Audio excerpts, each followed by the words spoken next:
Hello everyone. Today we're going to be looking at William Finn's first musical, In Trousers. Specifically the song, Love Me For What I Am. Right there. So before we get started with looking at all this theory nonsense, I am going to play through that example.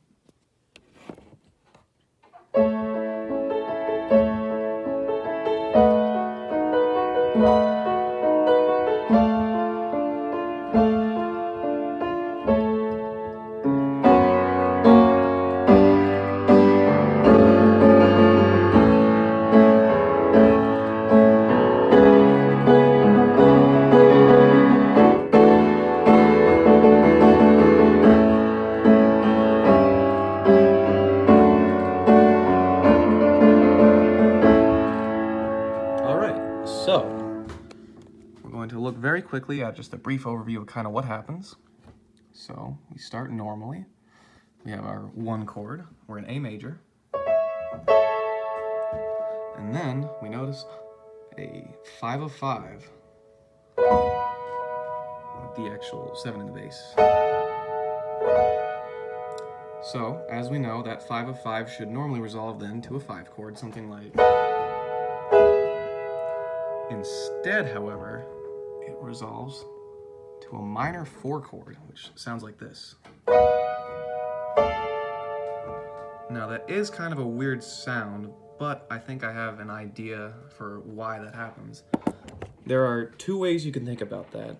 Either that minor 4 chord is exactly what it is, just a minor 4 chord.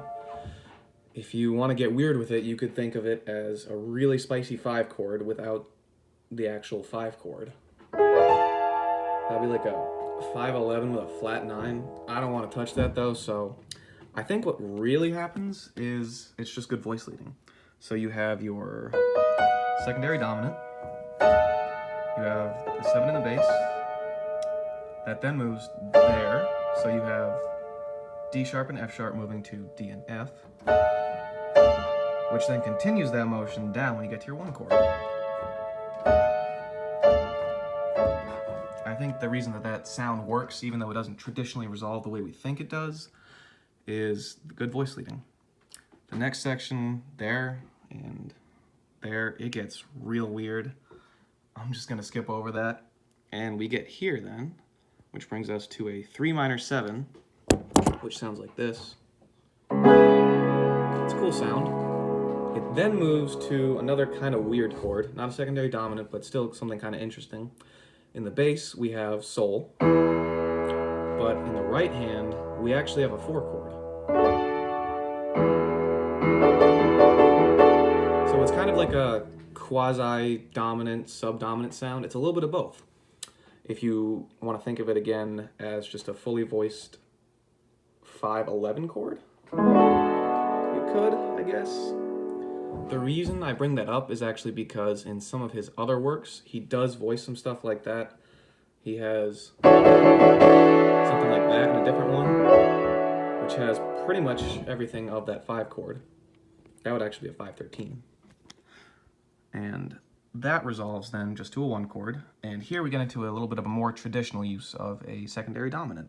This time, instead of a 5 of 5, however, it is a 5-4-2 of 4. What that is a 1 chord, which then moves to te in the bass, and then that resolves exactly the way we think it should. You know, the chordal 7th moves down by a half step, and then it moves back again to that minor 4 sound, back to 1. So yeah, it's William Finn has a lot of fun stuff like that. His music is incredibly rich. If you know the show Falsettos, this is actually a preview to that. Or prequel, sorry. Just got distracted by the email. But yeah, I really do recommend checking this show out because there's a whole bunch of cool harmony and a lot of it can be analyzed fairly simply. Some of it is a little bit wacky like this. If you really want to get into that, well, it starts here with sort of a secondary dominant that does not resolve it all the way we think it would, but it's a major 6 chord, then moves to a flat 7, which then moves to It's F augmented over G. I'm just gonna move on though, because I think it's more voice leading stuff. But yeah, overall, it's a very fun show, and I really recommend it.